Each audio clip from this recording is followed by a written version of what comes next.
How to change language on InShot app. Hello guys, so in today's video I'm going to show you how to change the language on InShot. First thing you have to do, go to InShot. As you can see, this is the home page. Now all what you have to do is simple. Go to the top corner, click on this little icon right here. Now here you will find many options. As you can see, all what you have to do now is click on the language option here in the top. After you click on it, now as you can see, you have many options: English, Arabic, and many more languages right here. Choose the one that you want and click on it, and everything will be done.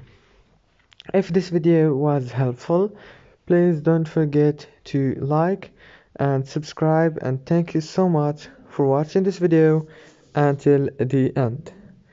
See you later.